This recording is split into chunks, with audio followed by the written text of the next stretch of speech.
You're listening to Governance 360, a Link Group podcast hosted by me, Lindsey Doud. Hello everyone, I'm delighted to welcome you to the next Link podcast, and the subject for today is corporate governance. As well as our internal share plan expert Tristan Adams, I'm delighted that we're joined today by Carla Walsham. Carla is a managing associate at the specialist law firm Tapestry Compliance, who specialise in governance and employee share plans in particular. So welcome, Carla. Thank you. And I wonder if to start with you could perhaps tell us a little bit more about your role and also about Tapestry. Great, thank you. So I'm a managing associate at Tapestry. I've been there for nearly 6 years now. So as Lindsay said, we're a law firm that specialise in employee and executive incentive arrangements, with a particular focus at the moment on corporate governance. So that's what I'm talking about today. Tapestry are an award-winning law firm, so we're ranked top tier in both Chambers and Legal 500, which we're very proud of. So I'll be talking about the corporate governance changes we've seen over the past year. Thank you. So I think you're going to kick off by talking generally a little bit more information about the Corporate Governance Code and also the IA principles. Sure. Okay, so let's start with the Corporate Governance Code, which is applicable to all companies with a premium listing in the UK. So it was released in July 2018, but came into effect at the start of 2019, so this year.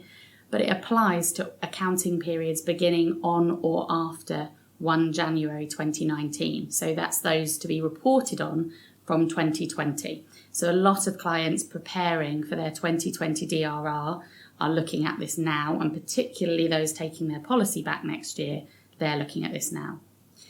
So that's the Corporate Governance Code. Then linked to those, there's the Investment Association Principles of Remuneration. So they're dated November 2018, and they provide lots of guidance on interpreting and applying the Corporate Governance Code. So companies are required to try to give effect to the majority of those provisions from January this year. But if that's not possible because of when the policy goes back or when the report is being voted on, we understand that the IA will consider a comply or explain approach on smaller points until compliance can be achieved. And the IA have a traffic light system in place, and they do what they call amber top non-compliant remuneration policies that are being voted on this year.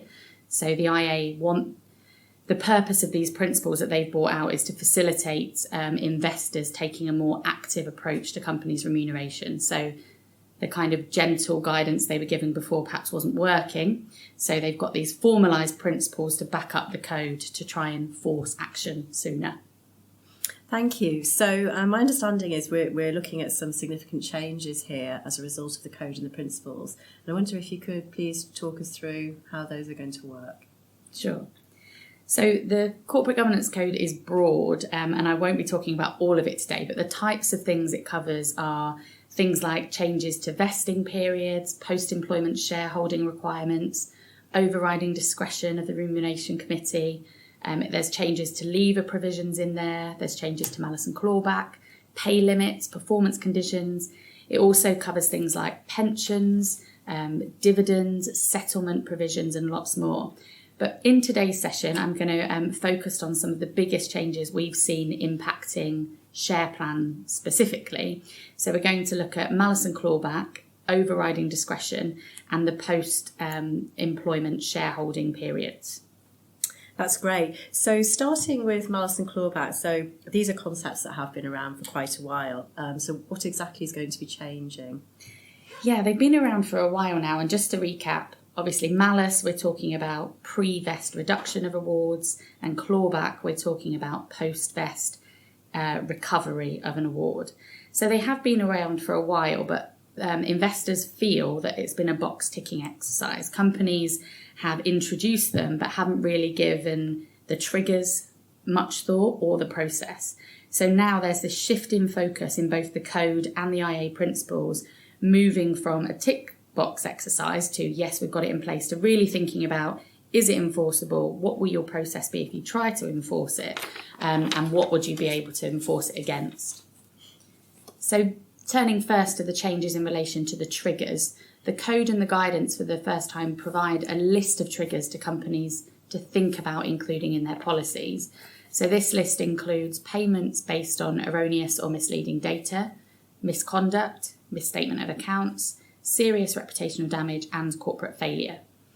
In our FTSE 100 review, which is a review that Tapestry do each year on what companies are reporting about malice and clawback, we can see that these are the most common triggers being used.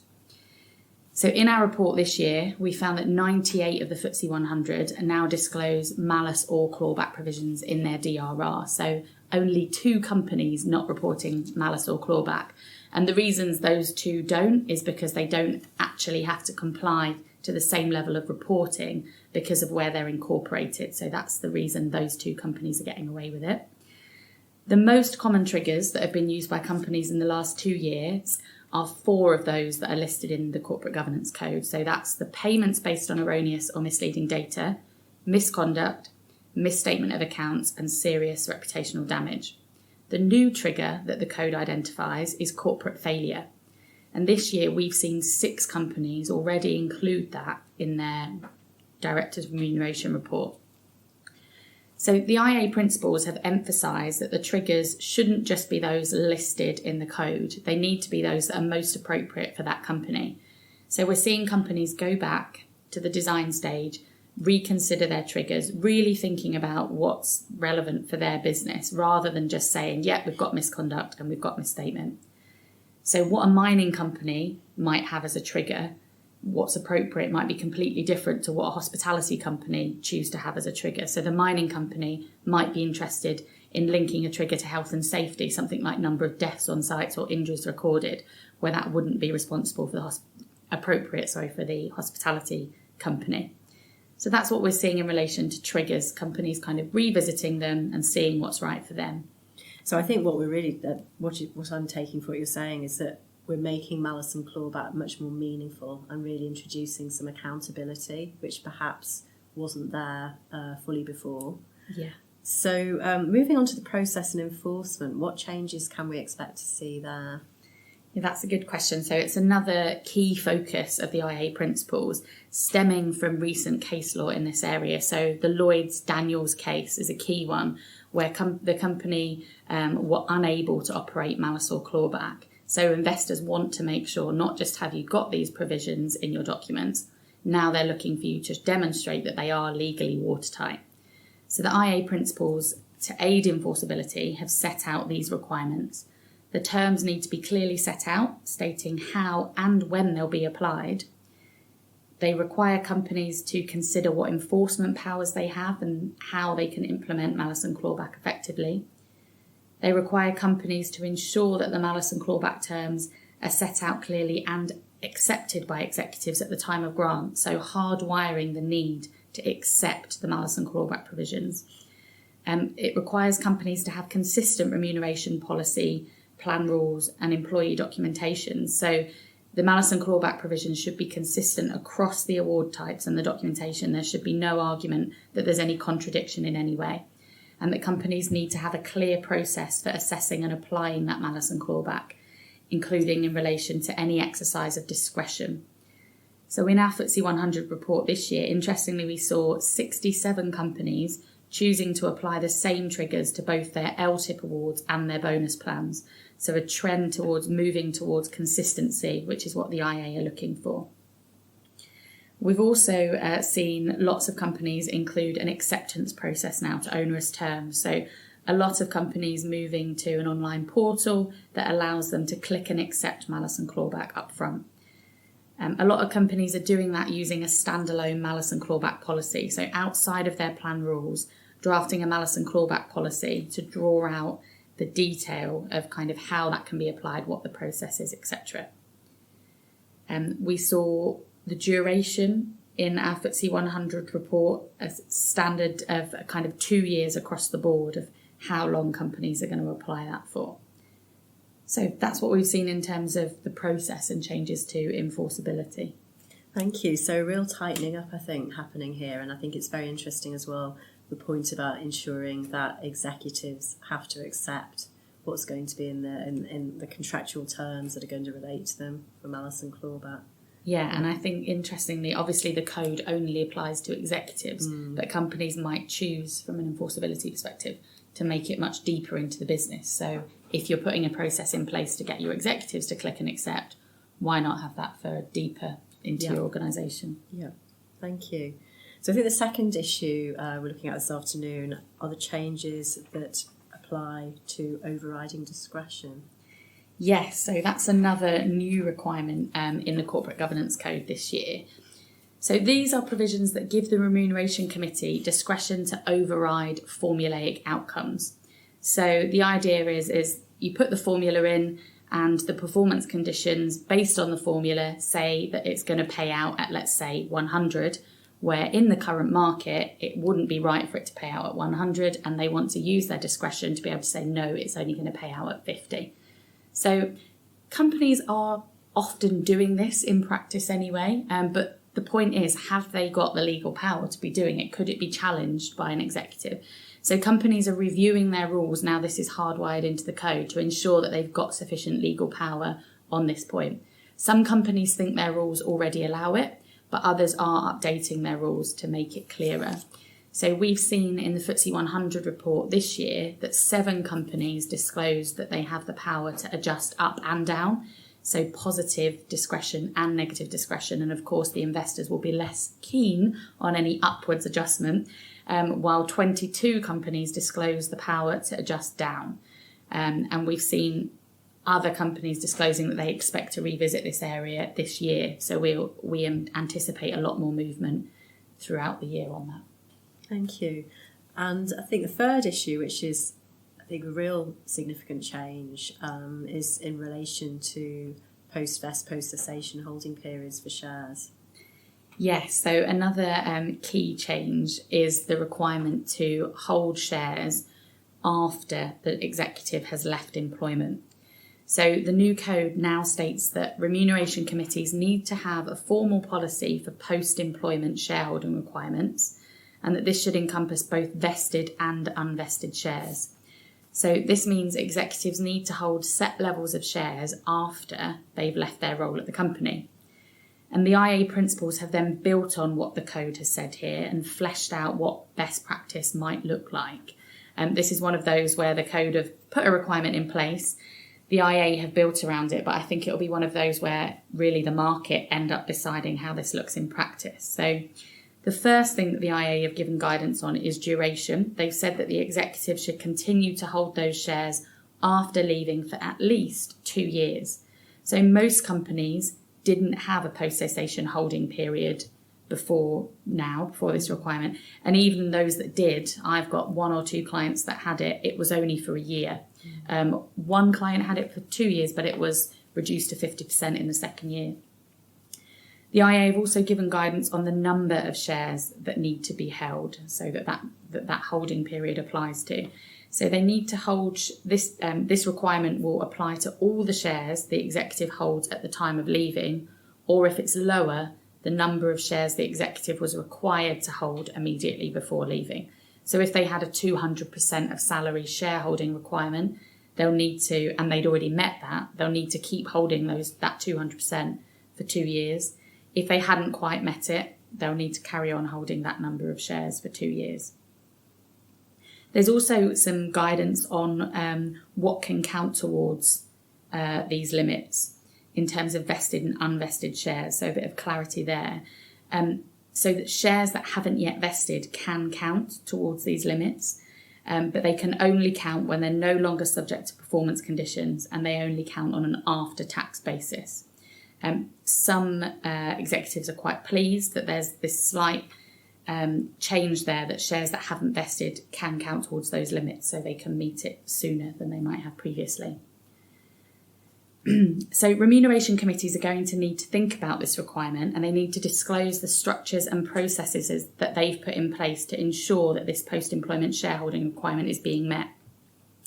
So this is where companies are grappling with the practicalities of implementing a retention into their documents. A lot of our clients are doing similar to we said on malice and clawback. They're having a standalone shareholding policy.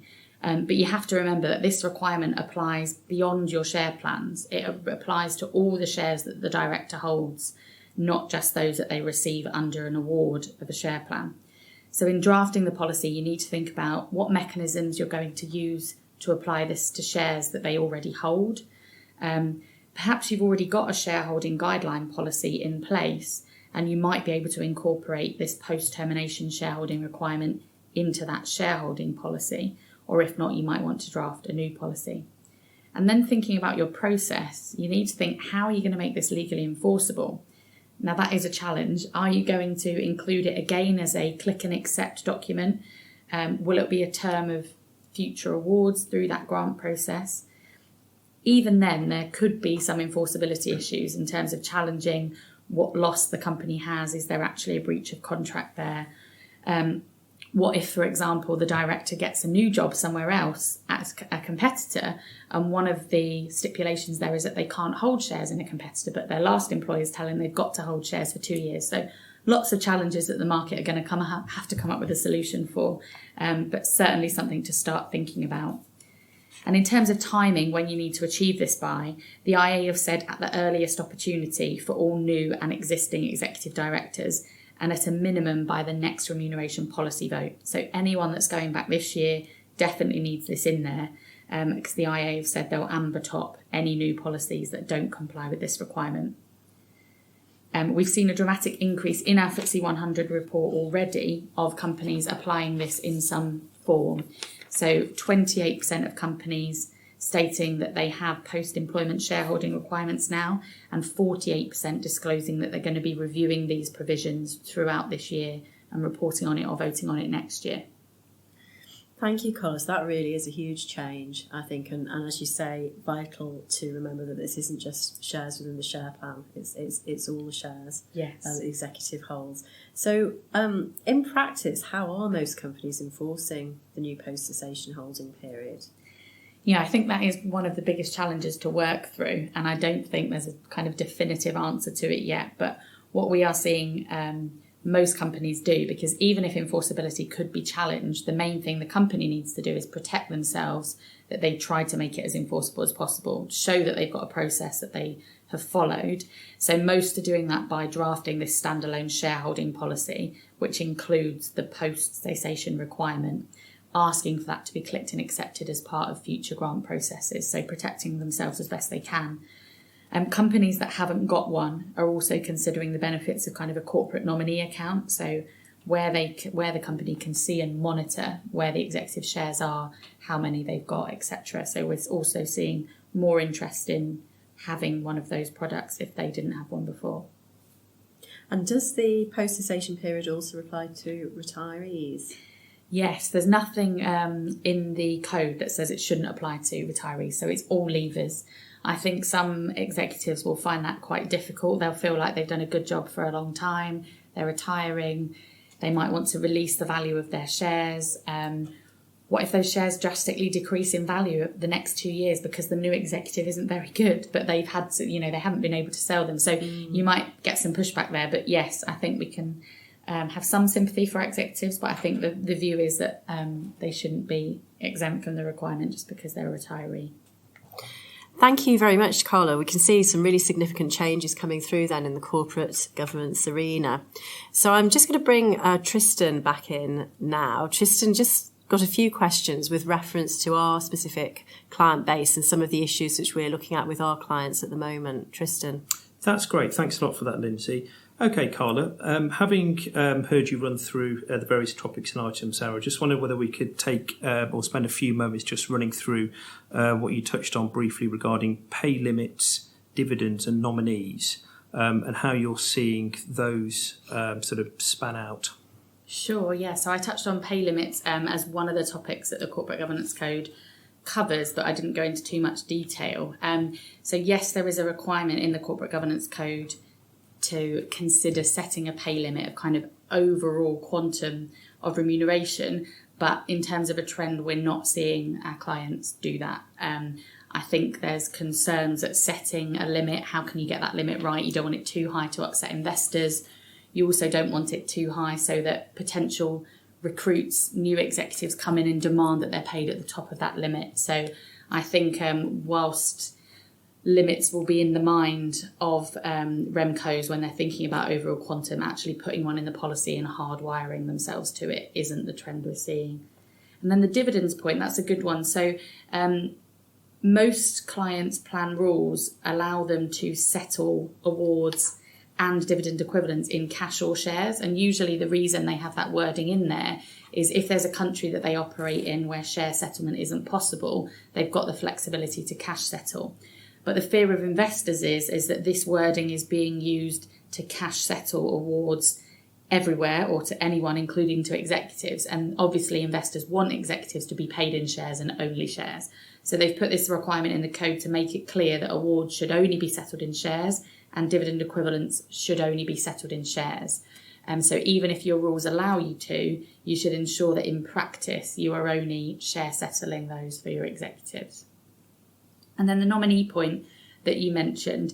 Yeah, the reason I touched on the nominee was because in terms of the post-employment holding period, we're seeing a lot of companies that haven't got one think about having one to aid the enforceability of that requirement. So yes, you don't have to have one, but if you haven't got one and you're asked to enforce clawback, for example, during the period where the executive should be holding shares post-employment for that 2-year period, and you're not able to because you don't know where those shares are, that won't look very good when it hits the headline. Whereas if they're sat in a nominee, that you can instruct the nominee to block that executive from being able to sell whilst that investigation goes on, then the company have done the best they can to protect themselves, and they've got the upper hand. The executive would have to sue the company rather than the company having to sue the individual.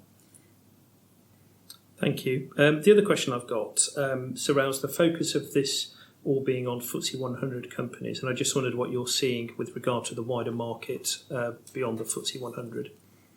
Yeah, that's another good question. So the Corporate Governance Code itself applies to any company with a premium listing in the UK. So that's not just the FTSE 100, that includes FTSE 250, FTSE 350, so any premium listing. That doesn't include AIM, so that's one distinction. AIM aren't within the Corporate Governance Code, although, of course, the Corporate Governance Code globally sets a standard for best practice. Corporate governance around the world tends to follow UK corporate governance. So those in AIM or thinking of moving to the main market should always have an eye on what's happening in terms of wider corporate governance and best practice. And in terms of our review, yes, we did focus on the FTSE 100 for our review. So the stats we're giving are the FTSE 100. But I think the direction of travel is exactly the same. So I'm meeting with clients in the FTSE 250, FTSE 350, having the same conversations, putting these requirements in place because they also have to comply with the code. Good.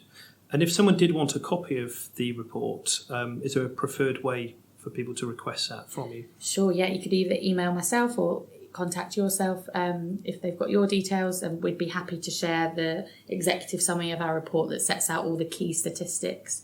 And in 4 pages, you'll have a good feel for what's going on in the market and the direction of travel. Good, thank you. Thank you, Carla and Tristan. So just to wrap up, I was going to ask Carla if you could summarise, obviously a lot of information here today. Thank you very much for sharing your expertise and Tapestry's expertise in the corporate governance space. In terms of the changes we have discussed, what would you highlight as the key takeaways and action points for companies to be really thinking about now? Yeah, that's a good point. So, of course, everyone has lots on their to-do list, but I think in terms of the key things you should focus your mind on, you should be reviewing your malice and clawback triggers. Are they still fit for purpose? Are you going to consider adding corporate failure, the new one, as an additional trigger? Are you going to consider whether you need a separate malice and clawback policy? So stripping out all of that detail from your plan rules and having that in a standalone policy that covers that requirement. Consider also if your discretion provisions need reviewing, so allowing you to make these adjustments to override the formulaic outcomes.